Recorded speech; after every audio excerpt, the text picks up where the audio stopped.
नमस्कार. लक्षवेधीमध्ये आपल्या सगळ्यांचं स्वागत. मी प्रसाद काथे.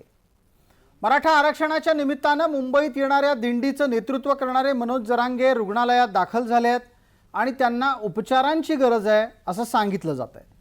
यापूर्वी सुद्धा उपोषणाचं अस्त्र वापरणाऱ्या मनोज जरांगेंना उपोषण सोडल्याच्या नंतर रुग्णालयात तब्येतीच्या देखभालीसाठी आणि त्यांना आराम मिळावा याच्यासाठी दाखल करण्यात आलं होतं. रुग्णालयातला त्यांचा मुक्काम हा तसा गेल्या काही दिवसांपासून सातत्यानेच दिसतोय. या रुग्णालयातच मग नंतर चर्चासत्राची फेरीसुद्धा घडताना आपण पाहत होतो. अनेक वेळा मंत्री जरांगेंना भेटायला जायचे तेव्हा जिथे रुग्ण शय्येवर असतो त्याच जागेवर बसून ते तमाम मंत्री महोदयांशी बोलत असायचे. प्रत्यक्षात रुग्णालयातले हे संकेत नाहीत. आजारी रुग्णाला कोणी त्रास देऊ नये, ज्याला विश्रांतीची गरज आहे त्याच्याशी फार बोलू नये आणि त्याच्यापासून सुरक्षित अंतर राखावं, कारण अशा व्यक्तीला संसर्गाचा इन्फेक्शनचा धोका असतो. पण आता मराठा आरक्षणाचं शिवधनुष्य ज्यांनी खांद्यावर घेतलंय त्या मनोज जरांगेंना याची आत्ता तरी काळजी दिसत नाहीये.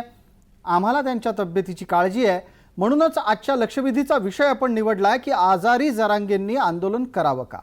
या चर्चेत आपल्यासोबत मान्यवर कोण आहेत त्यांचा आपल्याला पटकन परिचय करून देतो. या चर्चेमध्ये आपल्यासोबत डॉक्टर राजेंद्र मोरे आहेत. डॉक्टर राजेंद्र मोरे हे कायद्याचे अभ्यासक आहेत, तज्ज्ञ आहेत आणि ते जरांगेंचे समर्थक सुद्धा आहेत. या चर्चेत आपल्यासोबत किशोर चव्हाण आहेत. किशोर चव्हाण हे आंदोलनांचे अनुभव करते आहेत. मराठा आरक्षणाच्या साठी अनेक आंदोलनं करण्याचा अनुभव त्यांच्या गाठीशी आहे. या चर्चेत ते मराठा समन्वयक, मराठा आंदोलक म्हणून सहभागी झालेले आहेत. आणि या चर्चेमध्ये ओबीसी नेता ॲडव्होकेट मृणाल ढोले पाटील आहेत. आंदोलनांच्या निमित्तानं कायदेशीर बाबींवर ते बोलतीलच आणि जो विषय आहे त्यावरही ते बोलतील. या निमित्तानं आपण चर्चेला पुढे नेत असताना पटकन माझा पहिला प्रश्न आत्ताच्या घडीला आपल्यासोबत चर्चेमध्ये असलेल्या जरांगे समर्थक डॉक्टर राजेंद्र मोरे यांना आहे. मोरे साहेब, जरांगेंची प्रकृती चांगली राहावी, निरोगी दीर्घायुष्य त्यांना मिळावं आणि ठणठणीतपणे त्यांनी या मुद्द्याला पुढे न्यावं ही सर्वसाधारण अपेक्षा आहे. आणि त्याच अपेक्षेने आम्ही आज काळजीपोटी ही भूमिका घेतोय की ज्यांना रुग्णालयात नेऊन उपचारांची गरज आहे त्यांनी आत्ताच्या घडीला आंदोलनाचं नेतृत्व करावं का. मोरे साहेब. प्रसाद सर जी, मनोज दादाचं नेतृत्व हे सर्वमान्य असं नेतृत्व झालेलं आहे आणि खरंच मनोज दादा अविरतपणे जवळपास मला वाटतं 2 दशकापासून आणि 2011 पासून तर सक्रिय मराठा आंदोलनासाठी, मराठा आरक्षणासाठी काम करू लागलेले आहेत. आणि कधी झोपेची त्यांनी चिंता केली नाही. न थकता, न थके न रुके हम, अशा पद्धतीनं ते काम करू लागलेले, जीवाची पर्वा केलेली नाही आणि रात्रंदिवस मेहनत घेणारा माणूस. आणि आपल्या शरीराचे आबाळ होते हे आम्ही वारंवार त्यांना सांगतोय की आपण तब्येतीकडे आपण लक्ष दिलं पाहिजे. कारण आता एक सर्व महाराष्ट्रातल्या जनतेचं एक सर्वमान्य नेतृत्व म्हणून आपण पुढे आला आणि विशेषतः मराठा समाजाचा एक ताईच झाला. पहिल्यांदा न भूतो न भविष्यती एवढं मोठं विश्वास आपल्यावर लोकांनी टाकलेला आहे. आणि आपल्या बिलकुल डॉक्टर मोरे, मला त्याच निमित्तानं काळजीपूर्वक एक प्रश्न विचारायचा आहे आणि या प्रश्नाच्या उत्तरामध्ये तमाम जरांगे समर्थकांना ही माहिती पोहोचणं गरजेचं आहे. कारण कसं होतं, जेव्हा एखादं आंदोलन लढलं जातं त्यावेळेला त्या आंदोलनाच्या नेत्याच्या विषयी लोकांना काळजी वाटत असते आणि त्याच्या संदर्भातल्या सर्व बातम्या पोहोचाव्यात अशी त्यांची अपेक्षा असते. तुम्ही मनोज जरांगे यांचे समर्थक आहात. माझ्या काळजीपोटी विचारलेल्या प्रश्नाला उत्तर द्या. ते आज रुग्णालयात का दाखल झालेत, काय असं काल घडलं आणि डॉक्टरांनी आज काय सांगितलं? मनोज दादा जे आताचा जो 123 गावांचा जो दौरा मनोज दादांनी आरंभला होता की मनोज दादाची झोप होत नाही रात्रभर. एकच ध्यास मनोज दादांनी घेतलेल्या आरक्षणाचा. ते जीवाची पर्वा करत नाही, जीवाची बाजी लावलेली आहे. त्याने आपल्या घरावर तुळशीपत्र ठेवलेले आहेत आणि रात्री 2-2, 3-3 वाजेपर्यंत त्यांचे दौरे चालू असतात. गावातल्या लोकांचा प्रचंड उत्साह आहे, त्यांचं स्वागत होत आहे. मुले असेल, वृद्ध असेल, महिला असेल, सर्व नागरिकातर्फे त्यांचं स्वागत होतं आणि ते टाळत नाहीत. मराठ्यांना ओलांडून जाण्याची त्यांची सवय नाही. आणि म्हणून मनोज दादा हे जे काम करू लागलेले आहेत तर हे कामाच्या पोटी त्यांना त्रास होतोय, खूप त्रास होऊ लागलेला आहे. शारीरिक हालापेष्टा ते सहन करू लागलेले आहेत, वेदना सहन करू लागलेले आहेत. पण अशा वातावरणामध्ये डॉक्टरांचा सल्ला आहे, त्यांनी विश्रांती घेतली पाहिजे, औषधोपचार घेतले पाहिजे. आणि अलीकडे त्यांनी जे मोठे आंदोलन केलेले आहे त्यातून बराच त्यांच्या शरीरावर परिणाम झालेला आहे. म्हणून ते खूप नेहमी थकलेले वाटतात, अस्वस्थ वाटू लागलेले आहेत. आणि सर्व बांधवांना सर्वसाधारणपणे जी माणसं सार्वजनिक आयुष्यात असतात त्यांना अशा प्रकारच्या अनेक आव्हानांना सामोरं जावं लागतं. मनोज जरांगे यांनी त्यांच्या तब्येतीची काळजी घेतली पाहिजे आणि अधिकाधिक दृढ निश्चयासह अधिकाधिक सुदृढ तब्येतीनं मैदानात उतरायला पाहिजे. मला पटकन चर्चेला पुढे न्यायचं आहे. आपल्यासोबत चर्चेच्यासाठी मृणाल ढोले पाटील आहेत. मृणाल ढोले पाटील, तुम्ही मंडळी म्हणजे तुम्ही असाल, किशोर चव्हाण असाल, मोरे साहेब असतील, ही सगळी मंडळी ही आंदोलनातली मंडळी आहेत. तुम्हाला सगळ्यांना आंदोलन कधी करायचं, कधी थांबायचं, कधी 2 पावलं मागे यायचं, कधी 4 पावलं त्वेषानं पुढे निघून जायचं, हे सगळं कळतं. जरांगे सातत्यानं रुग्णालयात भरती होत आहेत. आपल्याला याबद्दल हा प्रश्न पडतो का की ते तब्येतीची काळजी का घेत नाही आहेत? त्यांनी ती घ्यायला हवी आणि कोणती पथ्य पाळायला हवी? डॉक्टर, या संदर्भात राजेंद्र मोरेंचं मतप्रदर्शन आपण ऐकलंय. आता ॲडव्होकेट मृणाल ढोले पाटील बोलणार आहेत. सर्वप्रथम प्रसादजी, जेव्हा पण कुठलं आंदोलन होतं तर त्याच्या निमित्ताने एक फार मोठी जबाबदारी त्या नेत्यावर असते. त्या नेत्याकडं हजारो लाखो डोळे फार आशेने पाहत असतात. आणि अशा वेळेस थोडंसंही जर काही त्याच्यात अनौचित घडलं तर हे काही अपेक्षित नाहीये, हे अजिबात चांगलं होणार नाही. तर त्यामुळे मला वाटतं की अशा वेळेस नेत्यांनी आपल्या तब्येतीची काळजी अतिशय म्हणजे फार लक्ष देऊन घेतली पाहिजे आणि डॉक्टरांचा सल्ला निश्चित ऐकला पाहिजे. आपण जे बोलताय की मनोज जरांगे काल हॉस्पिटलमध्ये दाखल झाले, तर जेव्हापासून ते उपोषण करतात, मुळात उपोषण हे नैसर्गिक नाहीये, ही अनैसर्गिक प्रक्रिया आहे. याच्यामध्ये शरीराची फार हानी होती आणि त्यांनी उपोषण बरेचदा अख्खं सलाईन लावून 8-8, 10-10 दिवस ते सलाईनवर त्यांनी काढलेलं. यामुळे शरीराचं निश्चित खूप मोठं नुकसान झालेलं असणार आहे आणि शरीराला परत एक रेग्युलर स्वास्थ्याकडे यायला काही काळ लागतो. तो आराम आणि चांगला आहार घेऊनच तो केला जाऊ शकतो. ज्या वेळेस आम्ही आंदोलन करतो, आम्ही तब्येतीची काळजी निश्चित घेतो, आहार आणि आराम विश्राम हे निश्चित करतो. दौरे असतात, खूप धावपळ असती, हे सगळं करूनही आराम आणि डॉक्टरी सल्ल्याकडे निश्चित लक्ष दिलं पाहिजे. एक लक्षात ठेवलं पाहिजे की मनोज जरांगेंनी स्वतःच्या स्वास्थ्याचं लक्षही दिलंच पाहिजे, पण त्याचबरोबर कुठेही त्याच्यामध्ये सामाजिक स्वास्थ्यही बिघडू नये याच्याकडेही लक्ष दिलं पाहिजे. बिलकुल ढोले पाटील, या मुद्द्यावर आपण येऊच आणि स्वाभाविकरित्या हा चर्चेचा मुद्दा एक उपप्रश्नाच्या माध्यमातून असेल. मला पटकन आता किशोर चव्हाण आपल्यापर्यंत पोहोचायचं आहे. किशोर चव्हाण, मला निश्चित याची खात्री आहे की वैचारिकदृष्ट्या तुम्हाला जर समजा एखादा मुद्दा मांडायचा असेल तर तुम्ही अजिबात त्या संदर्भात भीडभाड बाळगत नाही. ठामपणे, थेटपणे जरांगेंच्या भूमिकेच्या विषयी तुम्ही आत्तापर्यंत बोलत आलेला आहात. गेल्या काही दिवसांपासून तुमचा थेट संपर्क संवाद नसेल, पण प्राप्त स्थितीमध्ये आंदोलन अगदी तोंडावर आलेलं असताना आंदोलनाचा नेता रुग्णालयात दाखल होतोय, यानं संकेत काय जातात आणि अशा प्रकारच्या घटनांतून जाणारे संकेत टाळायला हवेत का? आंदोलनं तुम्ही पण केलेली आहेत, त्याचा अनुभव घेऊन मला याचं उत्तर द्या. ते आमचे अनुभव आहे, पण मनोजरावांचं जे आंदोलन होतं हे 17 दिवसाचं उपोषण होतं. आम्ही एक 4-5 दिवसापर्यंत उपोषण केलं आणि संबंधित मंत्र्याबरोबर चर्चा केली आणि ते आंदोलन थांबलं समजा. पण आजची घडी जी आहे समजा की मनोजरावला वेळ भरपूर आहे आराम करण्यासाठी आणि त्यांनी एक पथ्य पाळणं गरजेचंच आहे. मी त्यांना फार वेळेस बोललेलो आहे, तुम्ही दिवसातून एकदा मीडियाशी बोलत जा. आणि राहिला प्रश्न समाजाचा, जे भेटायला येतात ते टाळू शकत नाही, कारण समाजाच्या वेदना एवढ्या मोठ्या आहे आमच्या की त्या वेदनापुढे आपलं दुःख हे काही मोठं नसतं, ते मनोजच्या रूपाने आपल्या समोर येतात. पण तरी मी काय म्हणतो, मनोजरावांना विनंती करतोय की तुम्ही दवाखान्यात आहात, तुम्ही पथ्य पाळावंच लागेल तुम्हाला. तुम्ही मीडियाशी एकदाच बोला आणि काही लोकांना तुम्ही टाळा आणि एक अर्धा 1 तास तुम्ही प्रमुख लोकांशी चर्चा करा. पण मनोजरावांचं कसं आहे, दिवसभर रात्रभर समजा झोपेपर्यंत ते लोकांना टाळू शकत नाही. त्यांचा स्वभाव मी पाहिलेला आहे जवळ, त्यांना टाळताच येत नाही. ते म्हणजे माझी इच्छा असेल कुणाला भेटायची नाही, डॉक्टरांनी सांगितलं असतं तुम्ही भेटू नका, पण ते म्हणतात नाही, ते लांबून आलेले आहे, माझ्या दरवाजापर्यंत आलेले आहे, मी त्यांना भेटेल. पण या काळात जसं सांगितलं महत्वाचं आहे की समाजाला आपली काळजी आहे, तर नेता म्हणून आपलंही काही कर्तव्य आहे. कर्तव्य नंबर काय आहे की आपली काळजी घेऊन आपल्याला पुढचं आंदोलन मुंबईला जाऊन करायचं आहे, तिथं जाऊन उपोषण करायचं आहे आणि तिथे एकदा उपोषण बसल्यावर तब्येतीला जास्त परिणाम होणार आहे. म्हणजे आता जेव्हा त्यावेळेस तुम्ही दवाखान्यात आहात, तुम्हाला काळजी घेणं आवश्यक आहे आणि ती काळजी त्यांनी घ्यायलाच पाहिजे, असं माझं मत आहे.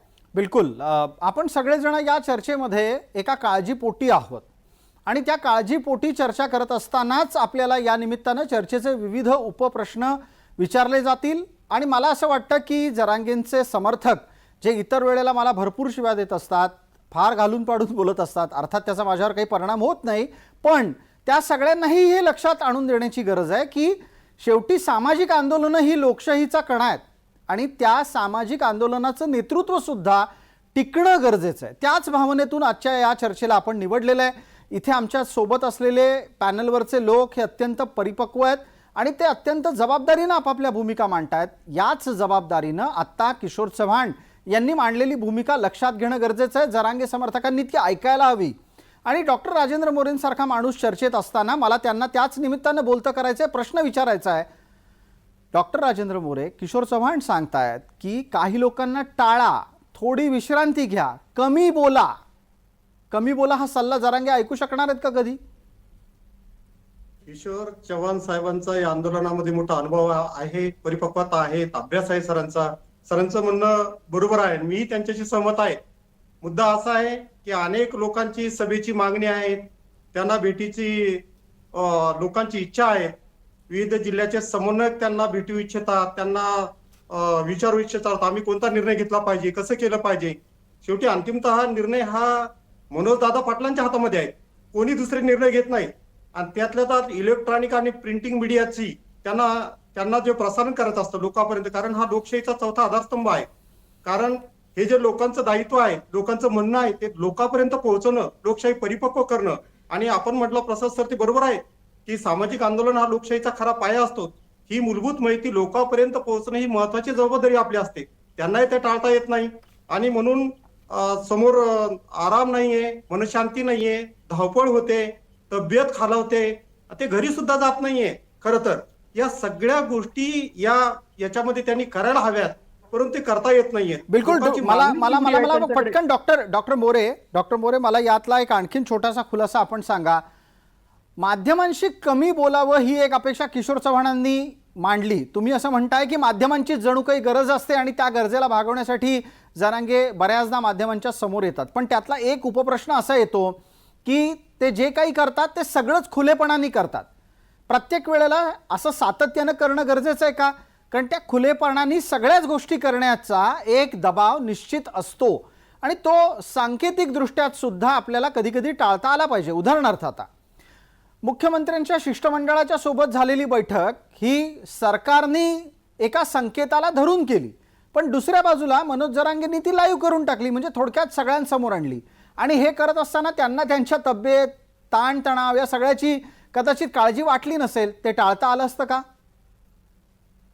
आपलं मत बरोबर आहे प्रसाद सर. अगोदरचे अगोदरच्या जे 58 मोर्चाचे अनुभव आम्ही विचारात घेतले, त्यानंतर अगोदरच्या बैठका झाल्यात आणि काही त्याच्यातून आम्हाला दोष दिसून आले. आणि म्हणून मनोजदादाला वाटलं पाहिजे की सरकार पारदर्शकता आहे, आपली भूमिका पारदर्शक आहे, मग लोकशाहीमध्ये झाकायचं कशासाठी? जर सरकारची प्रामाणिक इच्छा आहे आणि मनोजदादाची प्रामाणिक इच्छा आहे आणि सर्व समाजाची प्रामाणिक इच्छा आहे, सर्व समाज याला पाठिंबा देतोय, मग ट्रान्सफर गव्हर्नमेंट जे आहे तर काय लपवायचं त्याच्यामध्ये? आणि थोडक्यात आपलं म्हणणं असं की पारदर्शकता असली पाहिजे. मला मृणाल ढोले पाटील यांना आता पुढच्या मुद्द्याच्या निमित्तानं बोलतं करायचं आहे. मृणाल ढोले पाटील, मगाशी आपण बोलता बोलता एका मुद्द्याचा उल्लेख केलात की मनोज जरांगे यांनी स्वतःचं स्वास्थ्य सांभाळावं आणि त्याचबरोबर सामाजिक स्वास्थ्य सुद्धा सांभाळावं. किशोर चव्हाणांच्या एका मुद्द्याचा संदर्भ घेतो आणि पटकन आपल्याला विचारतो, जरांगे कमी बोलले तर सामाजिक स्वास्थ्य सांभाळलं जाईल का? ढोले पाटील. सगळ्यात पहिली गोष्ट म्हणजे आता जरांगेंच्या ज्या काही मागण्या होत्या आपण लक्षात घेतलं पाहिजे, त्यांच्या मागण्या सरकारने कुठं नाकारल्यात का? तर अजिबात नाही. सरकारने त्याच्यासाठी वकिलांची उपसमिती नेमली आहे, राज्य मागासवर्गीय आयोगावर नवीन सदस्य नेमलेत, त्या राज्य मागासवर्गीय आयोगाने नवीन संस्थांना कामं दिलेली आहेत. त्यामुळे जरांगेंच्या ज्या काही मागण्या होतात त्याच्यावर आज सरकार लाखो करोडो रुपये खर्च करून त्या मागण्या पूर्ण करण्यासाठी धावपळ करत आहे. अशा वेळेस जर आपण एखादी सरकारकडे उपोषण करून किंवा आपली पार तब्येत जेरीस आणून किंवा आपण ज्याला गन पॉइंट पॉलिटिक्स म्हणतो अशा गन पॉइंट पॉलिटिक्सवर होल्ड करून जर सरकारकडनं आपण एखादी मागणी मान्य केली असेल आणि सरकार त्या दृष्टीने कामकाज करत असेल, सरकार निश्चित कामकाज करतंय, राज्य मागासवर्गीय आयोगाचं काम चालू आहे, कोकण इन्स्टिट्यूटचं काम चालू आहे, या सगळ्या याच्यामध्ये जर आपल्या उद्देश सफल करण्यासाठी किंवा आपले मागणी मान्य करण्यासाठी सरकार जर काम करत असेल तर सरकारला परत परत वारंवार विषय ताणण्याची काही गरज नाहीये. आणि आंदोलनांमध्येही आंदोलनकर्त्यांनी ठरवलं पाहिजे की विषय कुठपर्यंत ताणायचा. अति ताणूनही चालणार नाही आणि ताणूनही आपल्या शरीरावर आपल्या प्रकृतीवर जर त्याचे दुष्परिणाम होत असतील तर एक लक्षात ठेवलं पाहिजे, कुठलाही जो सामाजिक राजकीय जीवनात जो व्यक्ती असतो, सिर सलामत तो पगडी हजार, अशी जी परिस्थिती आहे. जर आपण राहिलो तर आंदोलन राहील, तर हे सगळं जे आपल्या मागण्या आहेत त्या राहील. जर आपल्याला काही झालं तर काय होणार या समाजाचं, काय त्या आंदोलनाचं पुढे काय होणार. बिलकुल बिलकुल हा मुद्दा अत्यंत महत्वाचा आहे की सिर सलामत तो पगडी 50. स्वतःची काळजी घेतल्यावरच आंदोलन पुढे नेण्याच्या साठीची क्षमता आणि त्या संदर्भातला विचार पुढे येऊ शकतो. पण मुद्दा माझा ढोले पाटलांना होता. ढोले पाटलांनी कदाचित त्याला थोडासा बाय दिलेला दिसतोय, म्हणजे चेंडू टाकल्याच्या नंतर चेंडू सोडून दिलेला दिसतोय. एक आणखीन संधी आहे. ढोले पाटील, कमी बोलले जरांगे तर सामाजिक स्वास्थ्य सुधारेल का, टिकेल का? मी तिथे येणारच होतो. मी तेच म्हणणार होतो की जे दौरे चाललेत, जे रात्री 2-3 वाजता जे सभा चाललेत, मीडियाशी आपण बऱ्याचदा बघितलं असेल की ते त्यांच्या कॉटवर असतात आणि कॉटवर 15 एक माईक ठेवलेले असतात, त्या बाजूला 50 लोक उभी असतात, 8-10 कॅमेरे घेऊन किंवा सरकारची काही लोक असतात. हे दृश्य आम्ही बऱ्याचदा बघितलेले आहेत. हे खरं तर रुग्णांनी टाळलं पाहिजे. त्याला विश्रांतीची सक्त गरज असती, चांगल्या सकस आहाराची, चांगल्या ट्रीटमेंटची आणि विश्रांतीची गरज असताना देखील ते असं का करतायत. आणि खरंच मीडियाशी मी तर म्हणतो काही दिवस बोललोच नाही पाहिजे त्यांनी. बिलकुल हा एक सल्ला खरं पाहायला गेलं तर आमच्यासाठी प्रतिकूल आहे, पण जरांगेंची काळजी आहे आम्हाला जरांगेंची निश्चितच पहिल्या दिवसापासून काळजी आहे आणि त्या काळजीपोटी या सल्ल्याला आम्ही आत्ता चर्चेत समाविष्ट करून घेतलंय. पण त्याच मुद्द्याच्या आधारे जो उपमुद्दा अधिक ठशीव पद्धतीनं आपल्यासोबत चर्चेत असलेल्या ढोले पाटलांनी मांडला, त्याच्यावर राजेंद्र मोरे आपल्याला बोलतं व्हायचं आहे. राजेंद्र मोरे, मुद्दा इथे असा उपस्थित होतो की मुळात चर्चेला सुरुवात कुठून झाली ते लक्षात घ्या. रात्री बेरात्री दौरे होत आहेत, झोप पूर्ण होत नाहीये म्हणून रुग्णालयात जावं लागतंय. ढोले पाटील सांगतायत की अहो हे रात्री बेरात्रीचे दौरेच करू नका, त्या दौऱ्यांमुळे ना त्यांची तब्येत बिघडेल ना समाजाची तब्येत बिघडेल. सर, हे मनोज दादांनी देखील कळतंय की आपण आराम केला पाहिजे, पण आरक्षणाची लढाई ही अंतिम टप्प्यात आलेली आहे. ते घरी सुद्धा जात नाहीयेत आणि लोक त्यांना स्वस्त बसू देत नाहीयेत. अशी दोन्ही बाबीत गोष्टी झालेल्या आहेत. आणि आपण म्हणला की ऑनलाईन मध्ये त्यांना बैठका घेता येईल बाजूला, पण लोकांची शंका कुशंका निर्माण होऊ नये म्हणून मनोज दादा हे लाईव्ह करतात. लोकांना माहिती झालं पाहिजे. माझी भूमिका पारदर्शक आहे, सरकारची भूमिका पारदर्शक आहे. मग घोडं आडलं कुठं? तर याचा अर्थ असा आहे की सरकार अनेक गोष्टीला बायपास देऊ लागलेले आहे. ज्या मुख्य मागण्या आहेत त्याला डायव्हर्ट करू लागलेले आहे, त्या विचारात घेऊ लागलेलं नाही. म्हणून आंदोलन हे पुढे जाऊ लागलेलं आहे, सरकू लागलेलं आहे. आणि मनोज दादा आपल्या आंदोलनावर ठाम आहेत. आणि जर ते बोलले नाही माध्यमाशी तर आंदोलन उभं राहणार कसं, लोकांपर्यंत संदेश जाईल कसा? तर एकमेव माध्यम आहेत आता, इलेक्ट्रॉनिक आणि प्रिंटिंग मीडिया हे एक माध्यम आहेत. तर या माध्यमाद्वारेच मनोज दादा बोलू लागलेला आहे. जी, थोडक्यात काय आहे तर माध्यमांच्या माध्यमातून म्हणजेच माध्यमांच्या द्वारे आंदोलन जिवंत ठेवण्याच्या साठीची ही कवायत सुरू आहे, पण यात तब्येतीकडे दुर्लक्ष होता कामा नये. किशोर चव्हाण, आपल्यासाठीचा माझा पुढचा प्रश्न आहे, या संपूर्ण आंदोलनाच्या निमित्तानं जेव्हा जेव्हा मृणाल ढोले पाटलांपर्यंत आपण पोहोचतो त्यांनी एक गोष्ट वारंवार अधोरेखित केली. ते म्हणतायत की सामाजिक स्वास्थ्य जपण्याची जबाबदारी पण जरांगेंवर आहे, केवळ स्वतःचं स्वास्थ्य जपण्याची नाही. आपलं मत 1 मिनिट आहे. किशोर चव्हाण. नाही, आंदोलन करता म्हणून ढोले पाटलांनी सांगितलं, ती पण जबाबदारी आंदोलन करत्यात असतेच ते. पण ज्यावेळेस समाजाचे प्रश्न मांडत असताना आजच ही भूमिका मनोजराव डिक्लेअर काही करत नाही. ही आपण 4 महिन्यापासून हे सातत्याने पाहत आहोत आणि आता हे मुंबईचं नियोजित ठरलंय हे पण आपल्याला सगळ्यांना माहिती आहे. मी एक नवीन सांगतोय की आजच छत्रपती संभाजीनगरला न्यायमूर्ती शिंदे समितीची बैठक झालेली आहे. बर, म्हणजे आपलं जे प्रमुख काम आहेत मराठवाड्यात किंवा महाराष्ट्रातील कुणबी जात प्रमाणपत्र 2 अहवाल गेलेले, 3रा अहवाल झालेला आहे. सर्वात महत्वाचं, कालच्या घटनेमुळे, कालची जी घटना घडली, विधानसभेच्या अध्यक्षांनी जे शिंदे साहेबांना जे कंटिन्यू केलं तो एक मराठा समाजाला फार मोठा दिलासा मिळालेला. दिलासा का मिळालेला आहे, आम्ही मागे चर्चा करताना शंका आली होती की काय होईल आणि काय नाही होईल. पण एक शिंदे साहेबांकडून अपेक्षा आहे, मागचा इतिहास पाहिला तर तो एक आहे. तुम्ही सांगितलं तर ढोले पाटलांनी सांगितलं आयोगाचा विषय आपला चालू आहे, क्युरिटीचा विषय चालू आहे. जी मी तुमच्या माध्यमातून मोरे सर मनोज दादाला पुन्हा विनंती करतोय, मनोज दादाकडे आज आजूबाजूला कोणी शिष्टमंडळ राहिलेलं नाही. लक्षात घ्या मोरे सर, तुम्ही लक्षात घ्या. आम्ही होतो, आता आम्ही बाजूला गेलोय. आमच्या नंतर मला तरी वाटतं आजपर्यंत त्यांच्या बाजूला कोणी 1 2 3 4 5 जण नाही आहे की त्यांच्यावर काही जबाबदारी टाकणं गरजेचंच आहे. की आज 5 ठिकाणी आरक्षणाचा प्रश्न चालू आहे, 5 ठिकाणी चालू आहे. मुख्यमंत्री धरून शिंदे धरले, आयोग धरला, क्युरिटी धरली, आमचा मराठवाड्याचा धरला आणि महाराष्ट्राचा आपण कुंभी जातीचा धरला. 5 ठिकाणी चालू आहे आपलं आरक्षणाचं. नेमकं काय पाहिजे, काय मिळेल हे शिष्टमंडळाशी चर्चा करा तुम्ही. मी नेहमी विनंती करतोय मोरे सर, मी विनंती करतो तुम्हाला. जी. तुमचा संवाद होतो का होत नाही मला माहित नाहीये, पण माझी माहिती अशी आहे की मनोज दादा बरोबर 5 ते 4 जण असे समाजाचे तज्ञ किंवा ज्यांनी काम केलेलं आहे किंवा मनोज दादा त्यांच्याशी चर्चा करून अंतिम निर्णय घेईल अशातली परिस्थिती राहिलेली नाहीये. अजूनही वेळ गेलेला नाहीये. तुमच्या सोबत चांगले लोक आहेत मला माहिती आहे. आमचं सोडून द्या, किशोर चव्हाण नाहीये, किशोर असला चव्हाण नसला हा काही एक फरक पडत अत्यंत नाही. महत्वाचा मुद्दा आहे आणि याद्वारे आंदोलनाच्याच तब्येतीची चिंता तुम्ही व्यक्त करत आहात. एका बाजूला विषय आपण सुरू केला होता, ती मनोज जरांगेंच्या तब्येतीच्या संदर्भातली चर्चा होती, ती आता पुढे सरकत मनोज जरांगेंच्या आंदोलनाच्या तब्येतीवर आली. किशोर चव्हाण, आपण या निमित्तानं अत्यंत महत्त्वाचा मुद्दा उपस्थित केलात. जसजसं आंदोलन पुढे सरकत आहे तसतसं जरांगेंच्या सोबतच्या माणसांच्या संख्येचं रोडावत जाणं हे सुद्धा आपण लक्षात आणून दिलेलं आहे. आणि हे आज नाही प्रेक्षक हो, किशोर चव्हाण ही सगळी गोष्ट गेले अनेक दिवस सांगतायत. किशोर चव्हाण, मला या निमित्तानं एक वेगळा मुद्दा मग आपल्याला उपस्थित करायचा आहे आणि त्यानंतर मग मृणाल ढोले पाटलांसाठी माझा पुढचा प्रश्न असेल. आपण हे नजरेत आणून दिलं, निश्चितपणे ठामपणे मांडलं की मनोज जरांगेंच्या आसपास तज्ज्ञ माणसांची कमतरता दिवसेंदिवस वाढतीये. म्हणजे माणसं चांगली सल्ले देणारी, योग्य सल्ला देणारी कमी होत आहेत. हा बदल का व्हावा? आणि यात जे कोणी आजवर लढा लढणारे होते ते कुठेच दिसत नाहीत. नाही ठीक आहे, काही वैचारिक बदल असू शकतो, आम्ही मान्य करू शकतो की, पण आजही मी माझं मत आहे की नेते आमचे तेच आहे, माझे नेते तेच आहे. पण तब्येतीची काळजी घेणं आणि आंदोलनाची दिशा ठरवताना तुमच्या आजूबाजूला तुमच्या विश्वासातले माणसं पाहिजे, त्यामुळे तुमची तब्येतही चांगली राहील. असं नाहीये का सगळ्याच विषयावर तुम्हीच काम करू शकता, अजिबात नाही. मी स्पष्ट बोलणार बघताय, तुम्ही समाजाचे नेते आहात, आंदोलनाचे नेते आहात, आंदोलनाचे प्रमुख आहात, तुमच्या नेतृत्वातच चालू आहे. पण तुमच्या आजूबाजूला तर माणसं पाहिजे. आज एकही माणूस नाही आहे, हे माझं दुःख आहे.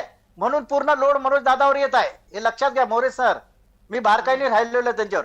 लोड काय येतोय की ही जबाबदारी आहे. आज तुम्हाला मी 5-6 ठिकाणी सांगितलं, कोणी सांगू शकत नाही एवढ्या ठिकाणी मराठा आरक्षणाचं काम चालू आहे. नेमकं काय करायचंय? 20 तारीख येते, आम्ही 20 तारखेच्या तयारीला, मी आज धुळ्याला आलेलो आहे. धुळ्याला येऊन इथं मुंबईचं नियोजन आमचं चालू आहे, तो भाग सोडून द्या. पण मनोज दादानी आसपास आता तरी ठेवणं गरजेचं आहे. माझी माहिती अशी की आज एक पण नाहीये. मोरे सर बोलतात समर्थक म्हणून, चांगली गोष्ट आहे. हा, डॉक्टर तारक बोलतात चांगलं आहे.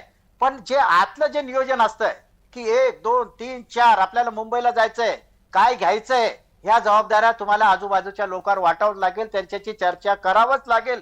आणि ही चर्चा केलं तरच समाजाच्या हातात काहीतरी पडेल. नाही पडलं तरी आम्ही आमच्यासारखे, आम्हाला तिथं जाऊन, आता मी धुळ्याला येऊन नियोजन करतोय. कशा करता? मुंबई करता, कारण माझा नेता मनोज आहे. पण मनोजने ही पण काळजी घेणं गरजेचं आहे की त्यांच्या आता सल्लागार नाही, बोलवा तुम्ही, बोलवा बनसोड सरला बोलवा, डॉक्टर तारकला बोलवा, सुदर्शनला बोलवा, अजून कुणाला बोलवायचं बोलवा, पण बिलकुल. चर्चा केल्याशिवाय निर्णय यानंतर घेऊ नका, ही माझी विनंती आहे. बिलकुल किशोर चव्हाण, वेळेची मर्यादा आहे, यावर उत्तर लागेल. आपल्यासोबत डॉक्टर मोरे आहेत, ते उत्तर देतीलच. मोरेजी, जी चिंता किशोर चव्हाणांनी व्यक्त केलेली आहे ती आंदोलनाच्याही तब्येती बाबतीत आहे.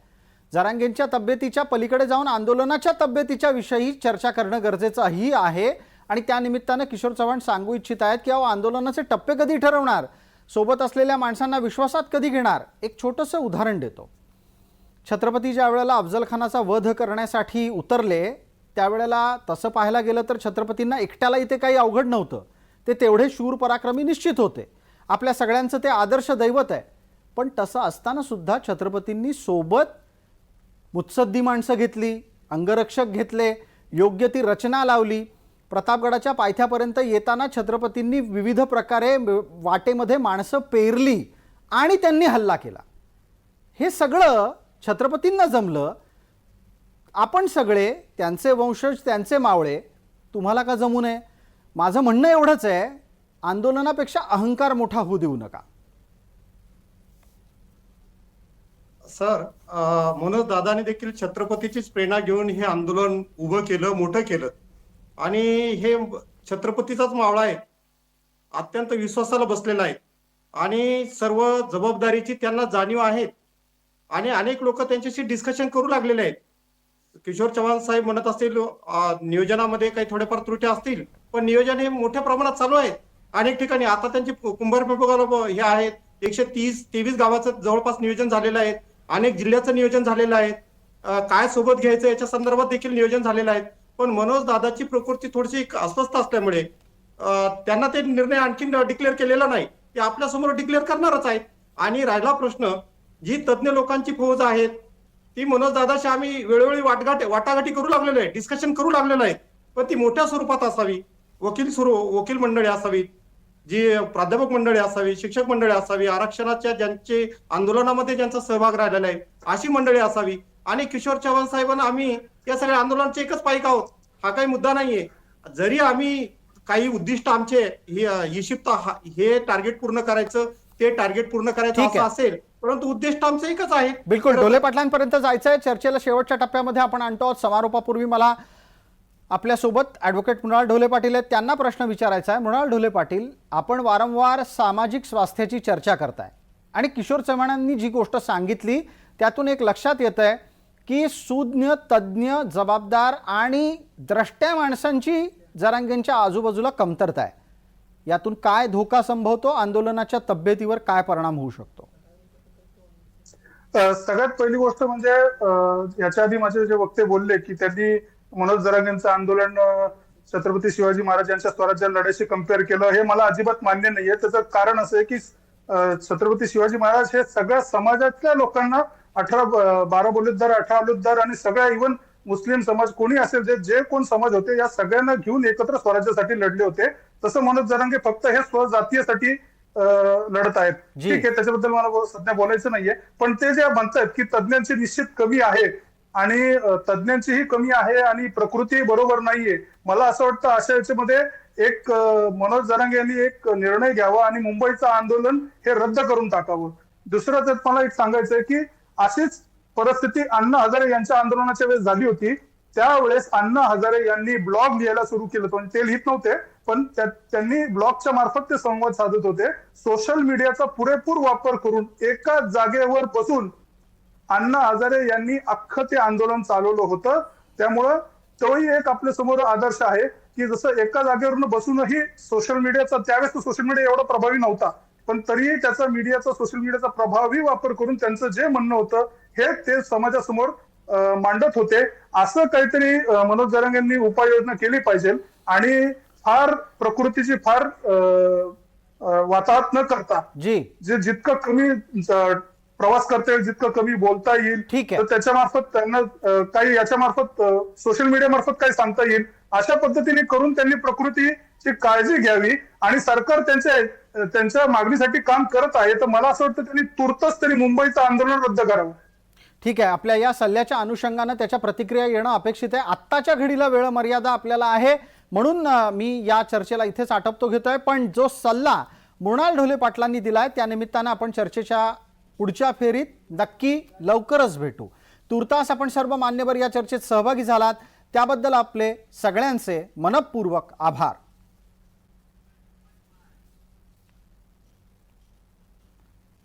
लक्षवेधीच्या या चर्चेत तुर्तास इतकंच. सर्व प्रेक्षकांना जय महाराष्ट्र.